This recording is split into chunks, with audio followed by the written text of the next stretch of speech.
All right, hello everybody. Again, this is Tom Randall from GoldenCare. I want to welcome you to this webinar today.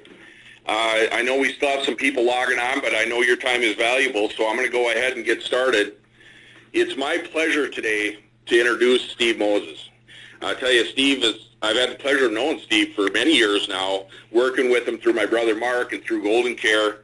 And Steve, as most of you probably already know, is the president of the Center for Long-Term Care. If you're not familiar with it already, be sure to get familiar with www.centerforltc.com. I'm going to try to get that up there. It'll show some of his impressive background up on the screen. But basically, if you're not familiar with it, get familiar. GoldenCare has been a really proud sponsor of the center for many years now. And later, before questions, I'll hit a little bit more on what the center does and how you can be a part of it and make the most of it in 2018, as well as making the most of what GoldenCare has to offer for you. But the center promotes universal access to quality long-term care by encouraging private financing, a lot of that through long-term care insurance. And it's really an alternative to Medicaid dependency that we have so many Americans counting on today. So needless to say, Steve has an impressive background and resume, including time spent as a senior analyst for the Inspector General of the U.S. Department of Health and Human Services. He's been a Medicaid representative for the Healthcare Financing Administration, all building to this unparalleled expertise and knowledge that you're going to be able to see and enjoy today on this call. You can see some of the background on the screen, like I mentioned, but we'll be sending out a more complete biography with a handout today as well. You're going to see that Steve has directed numerous national and state level studies for federal government, state governments, and private think tanks. Over the years, he's testified before Congress more than once. He's helped with the content and passage of the very important Deficit Reduction Act of 2005 that we should be familiar with. Steve frequently addresses professional conferences across the country. He's written articles in many of the very top insurance magazines, and he's authored chapters in several very top books about the aging of America and the issues to do with that. In fact, the Senior Market Advisor magazine put Steve on the cover of their magazine and listed him as part of their top 10 long-term care insurance power list. And Long-Term Care Living named him as one of the 5 people making a difference in long-term care. So needless to say, you're in very good hands today on this call. We are in presentation mode, as I mentioned, but Steve has kindly offered to stay on at the end to answer any questions that you might have. So please have some questions ready at the end. And for now, I tell you what, sit back, relax, listen, and learn. And it is my great pleasure to introduce and turn the mic over to the esteemed and very much appreciated Steve Moses. Go ahead, Steve. Well, Tom, thank you for that lovely introduction. You've set the bar high, so I'll do my best to cross it. And let me just begin by expressing my appreciation for the wonderful support over many years that I have received from GoldenCare. My remarks today, I expect, will be a little different than your usual end-of-the-year update. I tend to say things from a public policy perspective, kind of at the 40,000-foot level, as it were. I know many of you listening, however, have a view from the foxholes. You're out there doing the real work, facing the real problems day to day. I genuinely need your perspective, so I'll leave plenty of time for questions so you can hone in on what's most important to you. But I also encourage you to call or email me with further questions or comments after the program. You'll have my cell number and my email address. Feel free. You keep me grounded in the real world as I try to make sense out of the airy realms of public policy.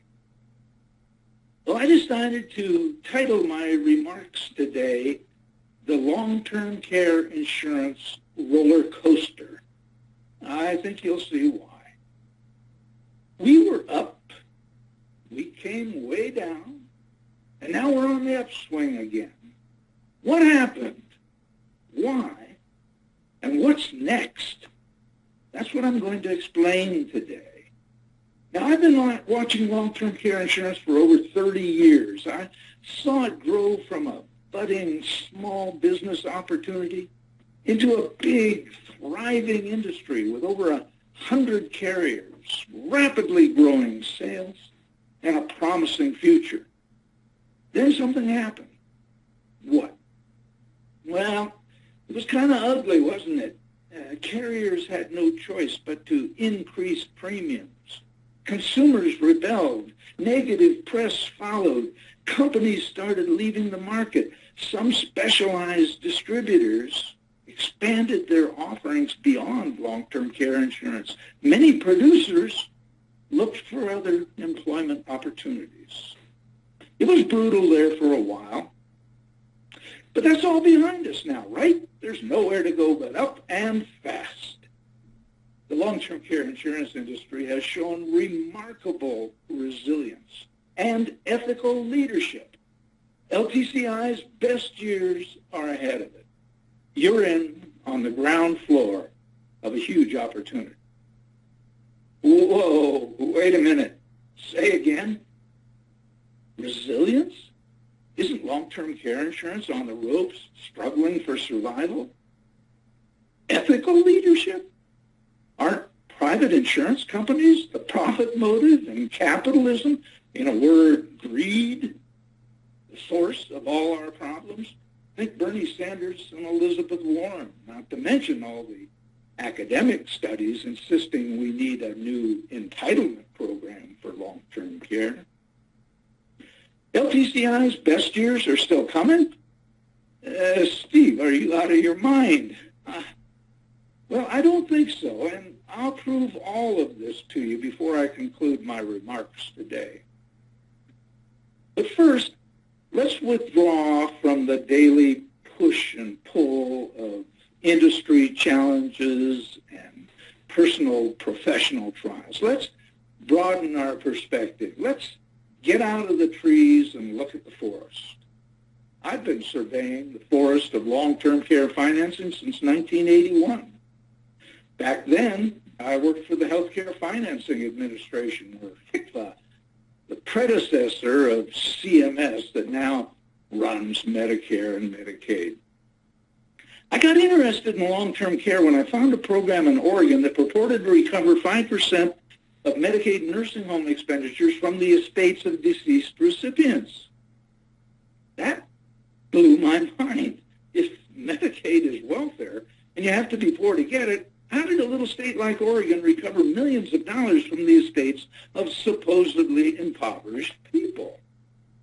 I started researching Medicaid eligibility and found to my surprise that high income doesn't disqualify as long as LTC costs exceed income. Most assets are exempt, so seemingly draconian spin-down requirements usually don't matter. This got me thinking.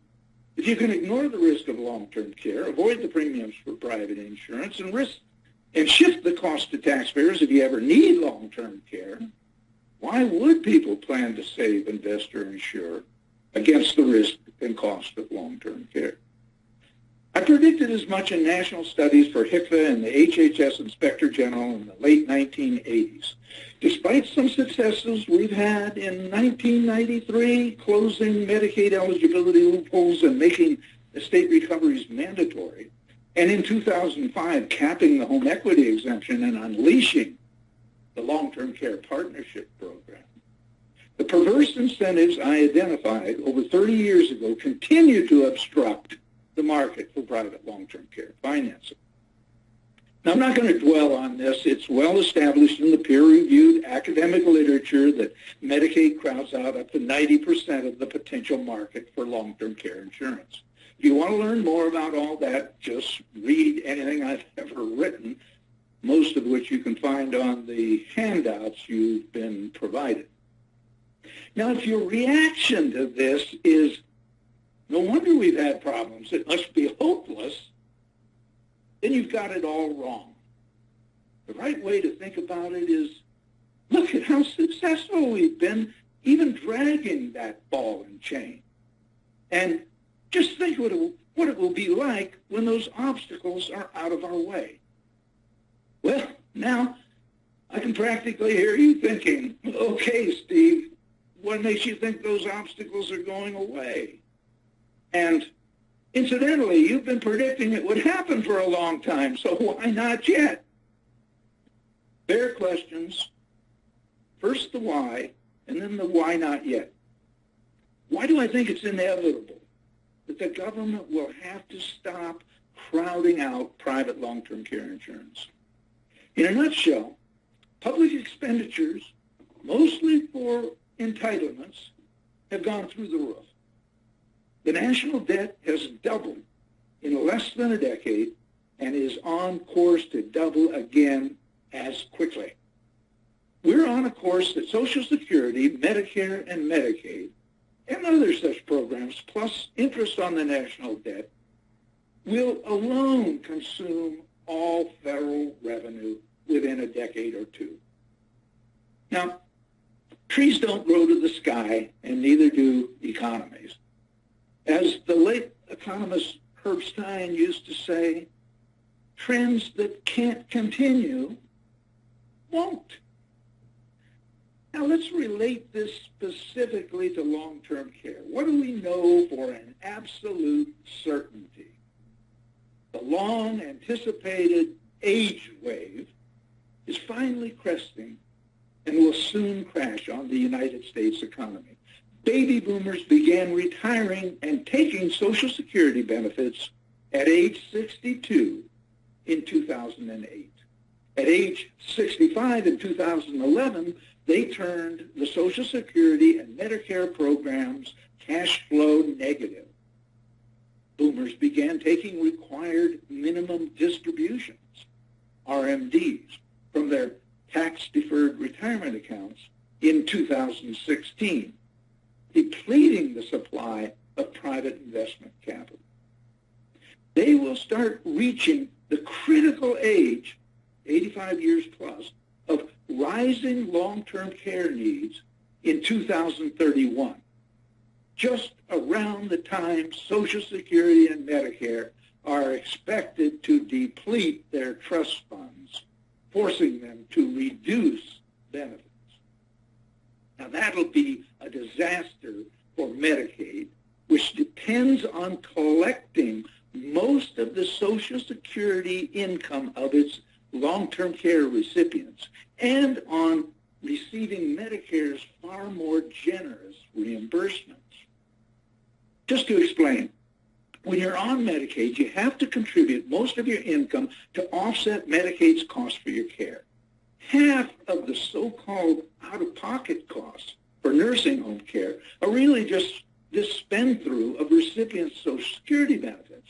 When those benefits decline, as they're expected to do in the 2030s by as much as a quarter, it will be a devastating loss to Medicaid that will have to be made up by increased taxes or even lower provider reimbursements, dragging Medicaid down further and further all the time.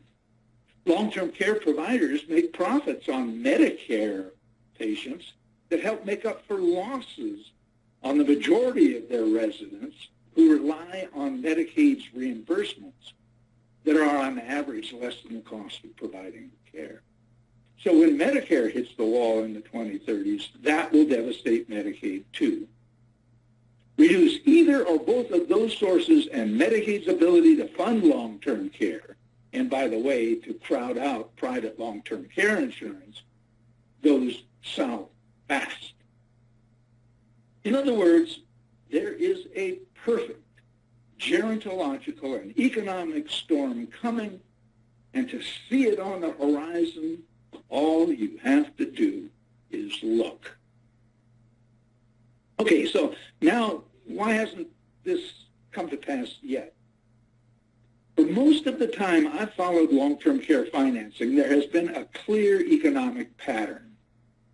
The government would spend way beyond its means in good times, then a recession would happen, budgets would get tight, and suddenly politicians and bureaucrats would struggle to control costs.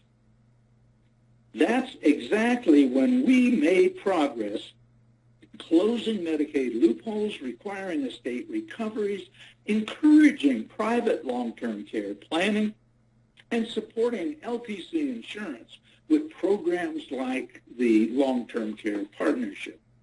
We even had a shot at getting above-the-line tax deductibility or cafeteria plan coverage in some years. But then the business cycle would turn, tax receipts would go up, welfare rolls would go down, and all of a sudden, no one cared any longer about controlling spending until the next downturn happened. I've traced this whole history in detail in our latest major report titled How to Fix Long-Term Care Financing. You can find a link to it on the handout. Now, this economic pattern prevailed until the last recession, the Great Recession, the worst one since the Great Depression. That economic downturn ended in 2009. But it didn't cause serious constraints on government spending. Federal and state budgets continued to explode. Unlike previous cycles, we got no traction on reforming public policy to discourage Medicaid dependency and encourage responsible long-term care planning. What's different? Why did Uncle Sugar have to behave with good budget sense before or face dire fiscal consequences, but he can spend with impunity now? The answer is critical, because it is the same reason that nearly ruined the long-term care insurance industry. After each recent recession, the Federal Reserve forced interest rates artificially low, trying to encourage economic recovery. What happened instead, as a result of this exceptionally careless monetary policy, is that with interest rates so low, the federal government was able to spend without the usual constraints. The consequences have been very serious, including economic malinvestment by businesses, individuals, families, and pension funds chasing higher but unsafe investment returns, expanding asset bubbles, especially in real estate and stocks, greater wealth inequality, and an historically slow recovery with few wage gains for the working and middle classes. We are experiencing the biggest economic bubble in the history of the United States. When this bubble pops, like earlier ones created by similar but less egregious interest rate policies resulting in the internet bust of 2000 and the real estate bust of 2008, this time the consequences will be far more dire than what followed those recessions. But our focus here is on long-term care insurance, and that's where the Fed's artificially low interest rates caused tremendous damage to our industry. Unable to get the returns on reserves that the actuaries originally anticipated, carriers had to raise premiums to compensate. That led directly to the consequences we mentioned earlier: consumer rebellion, negative press, declining sales, company attrition, and so on. So bottom line, folks, you have the government to thank for all the problems we've faced. Medicaid crowded out demand for your product. The Fed's monetary policy of near zero interest rates made LTCi unprofitable without premium increases that started the industry down a slippery slope. But here's the good news. There are only two likely outcomes going forward, both of which are highly favorable to the long-term care insurance industry. The Fed has begun to increase interest rates. As those increases ramify through the economy, as they're already beginning to do, the short-term impact on the long-term care insurance business will be highly beneficial. Having already taken the unpopular measures to adapt to lower returns on reserves, LTCi carriers will benefit directly and disproportionately from higher returns going forward.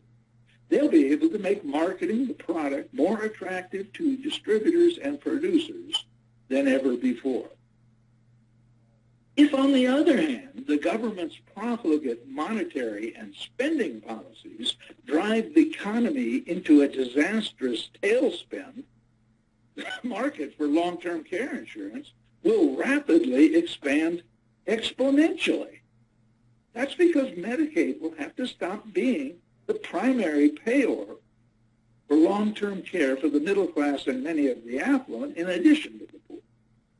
Eligibility loopholes will close. The home equity exemption will disappear. Medicaid planners who artificially impoverish people to get them on Medicaid will have to file for unemployment or seek other more responsible means of gainful employment. When consumers actually have to face the true risks and costs of long-term care, when they really do have to spend down their life savings, when their biggest asset, their home equity, is at risk, then they'll see the value proposition in long-term care insurance much more clearly. They'll be the path to your door instead of vice versa. It's been a rough ride, but it's over. The evidence is all around us. Let's close by returning to the points I made at the beginning. The long-term care insurance industry is resilient. Its ethical leadership is noteworthy, and its best years are ahead. What do I mean by resilience? I am so proud of the industry I joined when I left government in 1989 to become research director for a long-term care insurance marketing company. You have shown amazing resilience. You've stabilized the long-term care insurance market against all the odds. Faced with challenges to the market, not of your own making nor your own fault, you've responded with creative new products and policies. Carriers that stayed the course adapted to lower than expected interest rates and higher than expected utilization, positioning themselves for a bonanza when interest rates turn up. Experts agree future premium increases, if any, will likely be moderate, thus relieving consumers' concerns in that regard. You AMGs, altruistic, masochistic geniuses, who out of a passion for protecting your fellow Americans from the risks and cost of long-term care have successfully sold this product even though the government was giving away an inferior alternative. You deserve high praise and our unstinting thanks. More good news stories are being published all the time, both warning of the consequences of unanticipated long-term care expenses and more often than ever before, actually recommending long-term care insurance as the solution.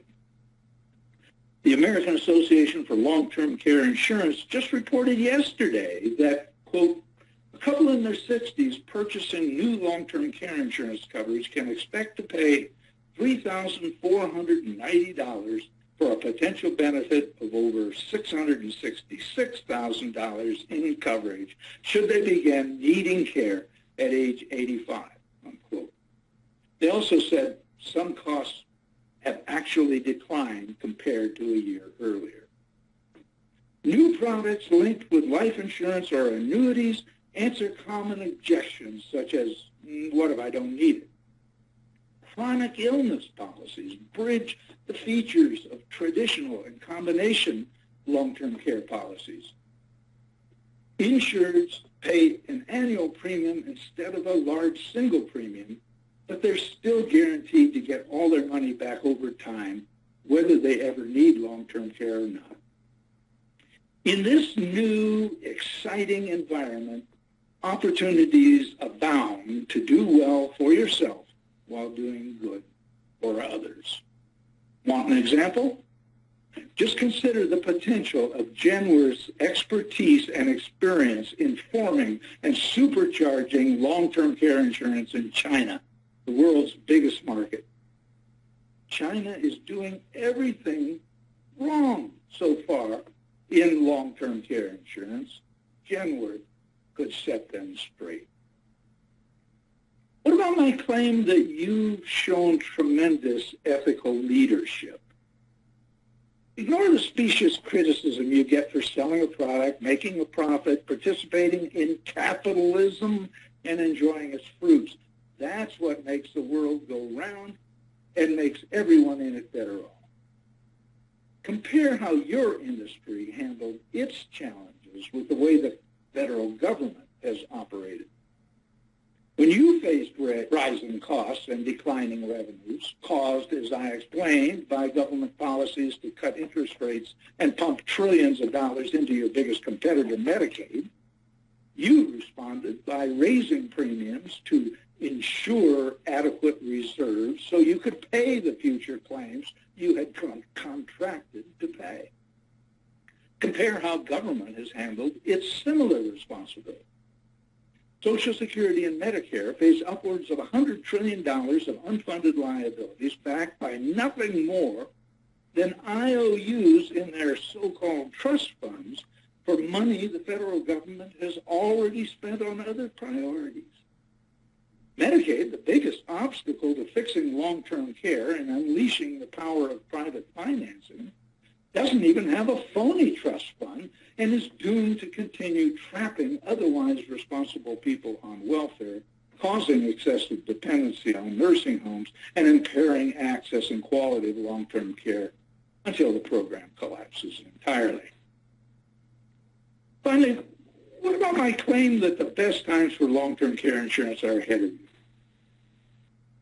The problem of long-term care risk and cost hasn't gone away. 2 in 3 aging Americans will need long-term care. Alzheimer's disease is a huge and growing plague. Research breakthroughs are few and far between.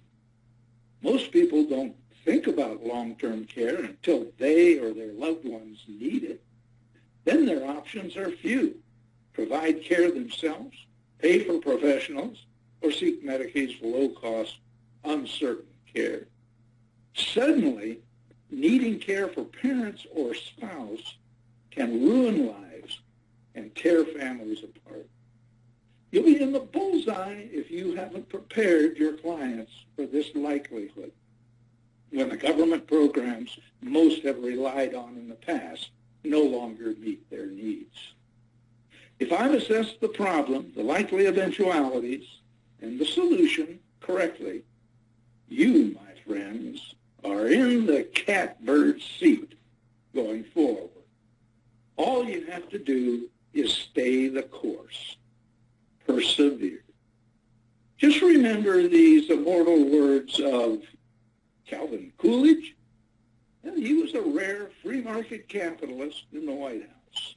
He said, quote, "Nothing in the world can take the place of persistence. Talent will not. Nothing is more common than unsuccessful men with talent. Genius will not. Unrewarded genius is almost a proverb. Education will not. The world is full of educated derelicts. Persistence and determination alone are omnipotent. The slogan, 'Press on,' has solved and always will solve the problems of the human race," unquote.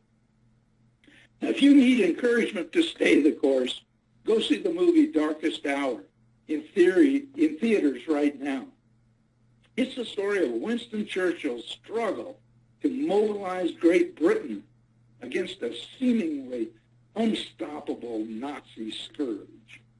Compared to that, our struggle is to overcome the obstacles government has placed in the way of private long-term care insurance are a walk in the park. Thanks for your dedication, your hard work, your collegiality, and your friendship in our common mission to improve long-term care for all Americans. Before I conclude, I'd like to tell you a little bit about how we pursue that mission at the Center for Long-Term Care Reform. We conduct state-level and national studies of long-term care financing with a focus on the problems created by government interference in that market. You can find and read dozens of our reports at our website, centerltc.com, and on the handout you've been given for today's presentation. We publish a weekly essay, usually on Fridays, called the LTC Bullets. The bullets discuss and analyze current topics related to long-term care service delivery and financing. We've done over 1,200 of them, and you can find them archived chronologically and by topic on our website. We publish a weekly compendium of long-term care news called the LTCi Alerts, designed to keep members abreast of everything they need to know to remain on the forefront of professional knowledge and expertise. Our daily LTC clippings give premium members access in real time to the latest stories, articles, reports, and data as these are released, along with our take on what they mean in a sentence or two. Our members-only website, also known as The Zone, is full of invaluable resource material, including our voluminous Almanac of Long-Term Care, where we archive all important news about long-term care, organized within 11 subtopics.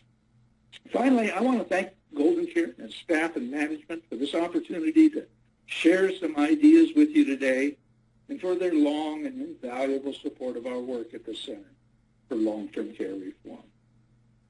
I'll be glad to take questions now. Yeah, thank you, Steve. Again, this is Tom jumping in, everybody. And before I do hit the questions, I do want to say thanks, Steve, for great insights, great expertise as always. We love hearing what you have to say, and we're right on the same page as well. And for you agents out there, I'll tell you what, I do want to remind you of a couple things before we open it up for the Q&A. You know, when we're moving into 2018, let this be the year that you really commit to taking action. If you're not familiar, like Steve said, with the center, check it out. Go to that website that you see on your screen there. Check it out. I urge you to do that, because Steve has been a great help not only to our industry over the years, but he really appreciates the support from agents like you. You notice he has a cell phone number on there. He likes to chat with agents who are in the trenches. And he needs support from, obviously, agents like us to keep up the good fight that he's doing. So go to his site, make sure you check out and have access to those LTCi alerts and bullets, etc. Also, I wouldn't be doing my job, obviously, before we open it up again if I didn't remind you to take action on the GoldenCare side. You can see up on the screen some of the things, just a taste of some of the help and tools and expertise that we can offer you day in and day out as you're in those trenches helping people protect themselves and their families for the future. So please take action. If you're not already an agent, step on that, touch base with us, and make sure you start that process. So that being said, I thank you again for jumping on the webinar. I know some of you jump off before the Q&A. I'm going to try to make sure we can get us so we can hear the background noise. You can push *6 to mute your own phones if we get a lot of background noise, because we've got a nice sized group today. But I'm going to open it up for questions here. Somebody said here, Steve, have the actuaries developed more competent probabilities for claims experience? Let's see. I believe this previously they underestimated the claims and the experience of long-term care. Do you have any insights on that, Steve, by any chance? Well, my understanding is that we've come a long way. After all, when long-term care insurance first began in the early 1970s as kind of nursing home insurance, it basically patterned after the experience from Medicare and Medicaid. We didn't know very much. Unlike experience with life insurance, for which we have like 4 centuries of experience, I mean, we can tell you when you're going to die to within minutes, not you specifically, but the overall group that meets the same criteria as you. So it's easy to do life insurance. Long-term care, we virtually had no data. So it's no surprise that they didn't get it precisely right. And with all the experience we have now from the past 30 going on 40 years, we're going to be able to predict utilization much more accurately in the future, which means we'll be able to target premiums more directly to the real experience. So I don't think there's any question that the actuaries are in a better position now to get it right. And I think they got it pretty darn right, given how little they had to go with from the beginning. I know some actuaries, I've had them tell me that they thought that 75% of Americans would have long-term care insurance by now. It didn't pan out that way, but I think they just underestimated the impact of the government interference in the market. Great. Thank you, Steve. One agent, by the way, said that they just saw The Darkest Hour, and they totally agreed with you on that, as far as that being a great film, and agreed with your premise on that. Somebody else offered, do you really think Medicaid on the LTC side may implode? I think it's just reinforcing what you mentioned earlier, but if you want to add insights there.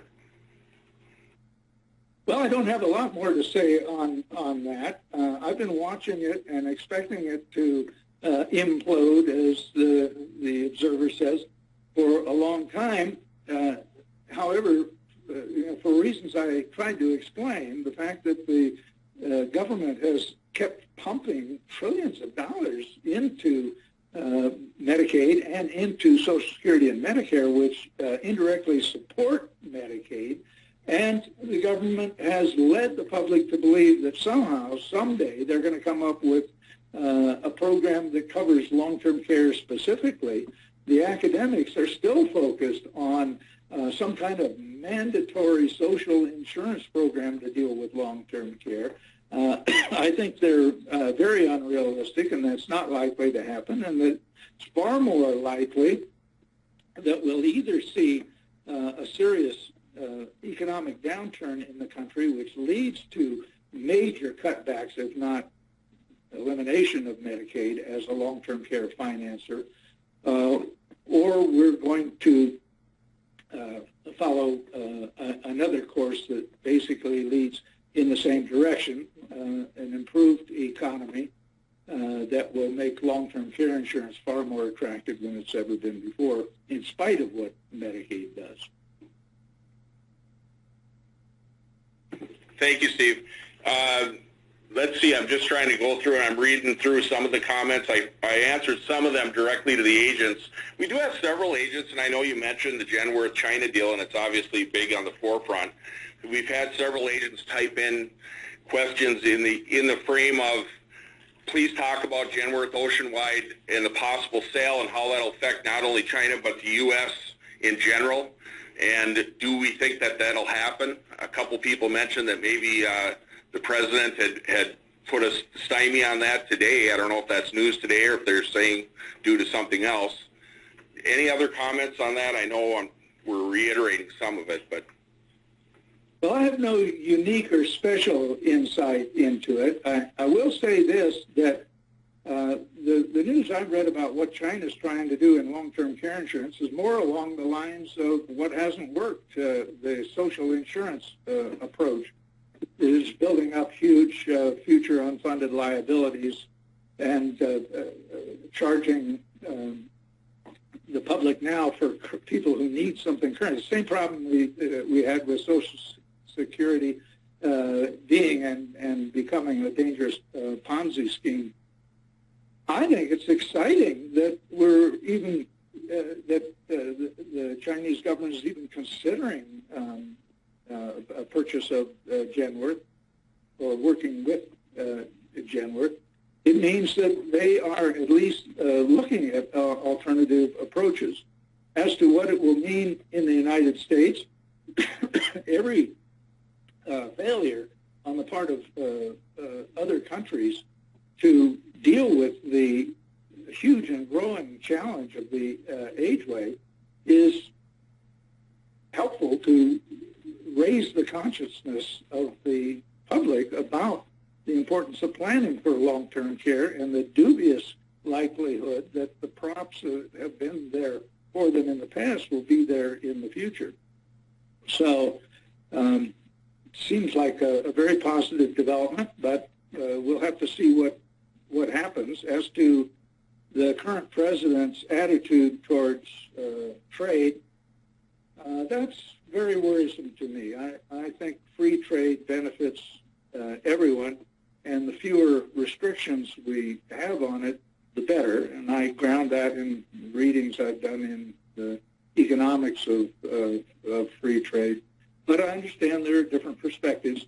I would just suggest that we keep our minds open and try to work constructively in the global marketplace.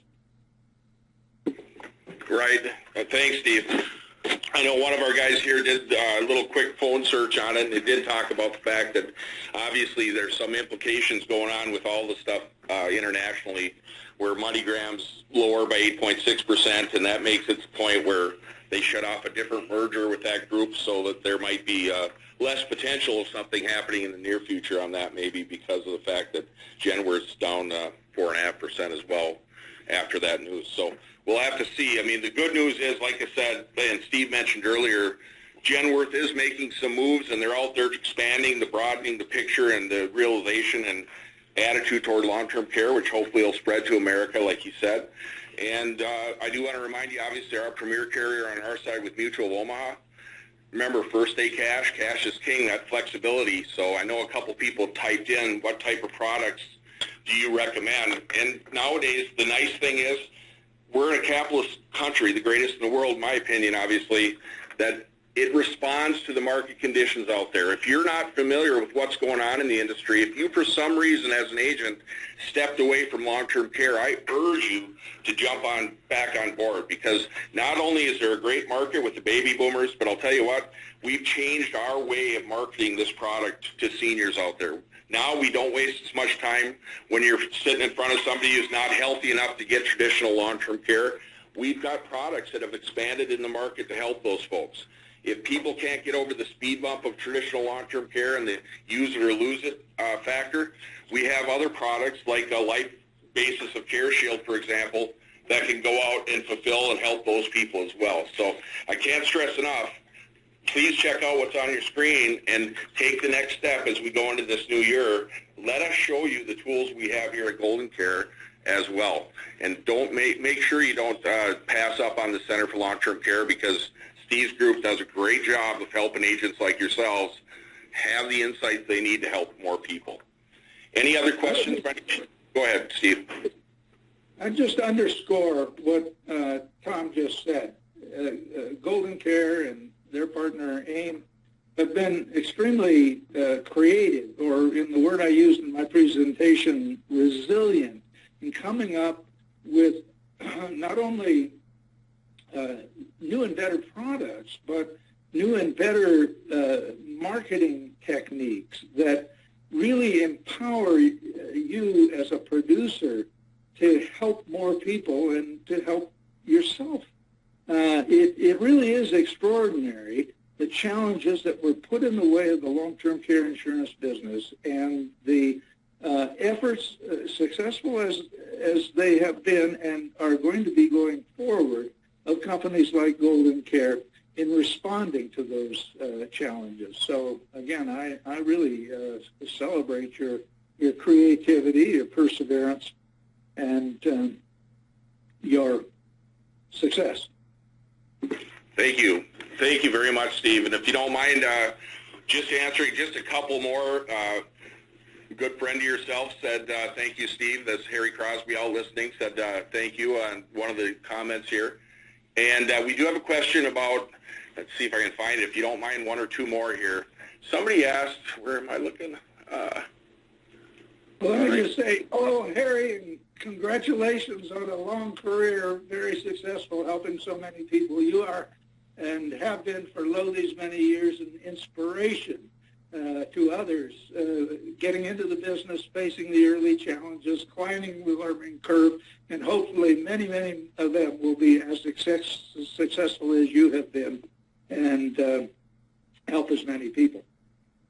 Yeah, and I obviously double that, Harry. You know that I'm a huge fan of yours as well. I see other great names on here. The nice thing about this small fishbowl of long-term care, if the only good thing is that we see a lot of familiar names and a lot of great people are helping people out there, a lot with the help of you, Steve. one of the questions we had on there is, what impact do you believe genetic testing availability to consumers may affect the underwriting for long-term care? Do you have any insights on that by any chance? I don't. Well, that is a very challenging question, because obviously if someone can go out and determine that they're at a much higher probability of needing long-term care, it becomes very difficult to insure them.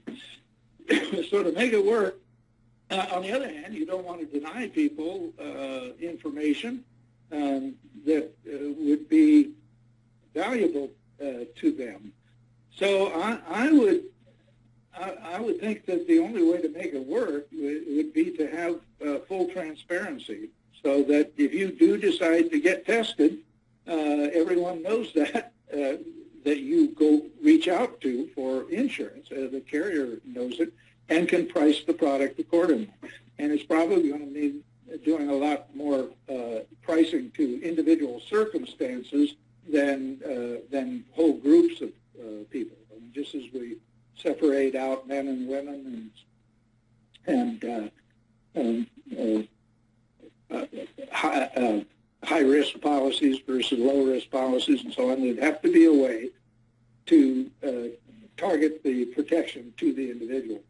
And, we have policies that allow people to, for example, get an age-rated or health-rated annuity that increases the amount of money they can get in return on a monthly or annual basis higher than what they would otherwise get if they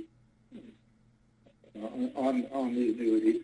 So it seems like realistic to hope that there may be ways to adapt, but it will be a challenge. Thank you, Steve. Appreciate that. And I do apologize if we happen to miss your question. There's a lot of people who have put good questions up there, and some of them I've been able to get to. Some of them are referring to other questions that I think have already been answered. So I apologize maybe at my ineptitude of trying to scroll through here and find them quickly. A lot of Genworth still that are probably older. Genetic testing we covered. You know what? I think years getting back into the industry. Somebody did ask about, Steve, if you had any insights on, remember when I started this industry back a little over 20 years ago, there was 132 companies selling long-term care, as we know, and it's certainly very top-heavy now. Proud to say, by the way, Mutual Omaha is the #1 seller out there because of that flexibility and first-day cash that we're so proud of. But do you have any insights on whether you think carriers might be dabbling back? I totally agree with you, by the way, with gender pricing and with them priced with the ROI so low that I think it is going to be a cash cow for some of these carriers. They're not selling the unlimited plans anymore, et cetera. So any insights on your side, Steve? Sure. If I'm right, they're going to be flowing back in faster than they left. And the beauty is that those 20 or so carriers that persevered against, fought against the wind of opposition coming out of the government policy, they're in a position to benefit disproportionately. Everybody else is going to be playing catch-up, just as companies had to do when they originally got into the market and had to compete with the early adopters. So I believe it could take time. People often ask me, well, when is this all going to come about? And I have to say, I don't know for sure, but I'm very confident it's going to happen sometime between now and when the bottom falls out in the 2030s, when Social Security and Medicare have to cut way back. That impacts Medicaid and Medicaid's ability to fund long-term care. Suddenly people are going to really feel the true cost of this risk. And first thing they'll do is when they have to spend down their savings, they will do so. And Medicaid stops exempting the home, the single biggest asset of seniors, then they'll have to turn to reverse mortgages to pay for long-term care. Now, that's not a bad thing. That's a good thing. It means people are going to be have the resources to stay in their homes and get the home care that they prefer. But it does mean that a message will be sent to the next generation that you can't just sit back and ignore long-term care and wait for your parents to go to a nursing home on Medicaid. You're going to lose your inheritances if you don't pull together as a family and start planning responsibly. And I think once long-term care becomes very heavily funded by home equity conversion, reverse mortgages, that will send the message and unleash the ultimate potential of private long-term care insurance. Thank you very much. We got a question that Gail has, and I may have mistaken. I apologize ahead of time, Gail. Do you see more opportunity for use of RMDs to fund long-term care, so the required minimum distributions? And I don't know if she's talking tax implications, if you think those will change, or if you have any insights on that, Steve. Well, there's a lot of money out there that's about to come pouring out of in investments, and a lot of people who genuinely need long-term care don't really need the proceeds of their RMDs. There are public tax policies that encourage people to use those for charitable contributions to avoid taxes. If we could give them tax preference for spending those funds on long-term care insurance, it would be a big help. Now, I know this isn't something that anybody wants to hear, but for the last 30 years, I've been dubious of the likelihood of our getting tax-favorable treatment for long-term care insurance, at least above-the-line tax deductibility or cafeteria. So I guess I would have to remain dubious about tax benefits for R&D expenditures for long-term care insurance. I think the other issues that I've focused on are much more likely to turn this around. Nevertheless, the fight should continue, and the industry is well advised to keep trying to get tax-favored treatment, and maybe there will be success. And particularly, I would be optimistic if the two outcomes that I've predicted in my remarks come to pass. You bet. All right, thank you very much. A couple questions that I've just followed up on. Somebody reminded me, I saw their name up there, our car winner last year, won our car through one of our GoldenCare promotions, has asked a question, so appreciate all of your duties. I won't mention your name in case you don't want it mentioned, but thank you again for your continued hard work. You know how much we appreciate you. And obviously leading into a second or third thank you to Steve here. Thanks so much for taking the time to stay on the line, answer these questions for the agents. Again, I apologize in advance if I missed a few of yours. There was a lot of repeats, etc. But I do want to tell you this. Thank you, Steve. Really appreciate all your ongoing work.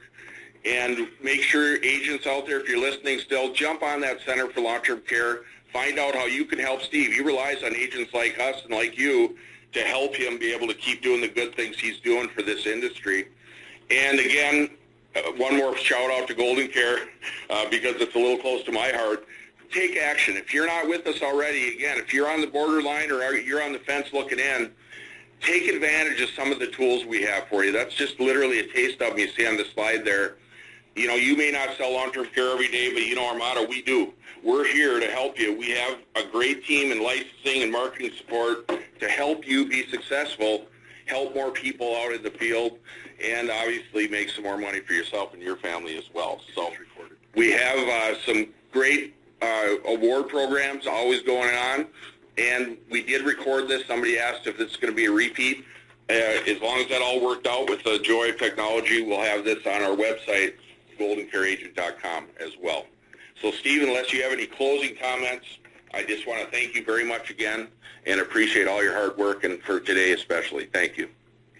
Well, I'd just say thank you as well. Thank you for all that GoldenCare does, and especially for your support of the Center for Long-Term Care Reform in my own work. And I would just reiterate that listeners are more than welcome to contact me either by phone or by email to carry on this conversation and straighten me out where I'm wrong, help me out where I might be on the right track, and in any case, point me in the best directions.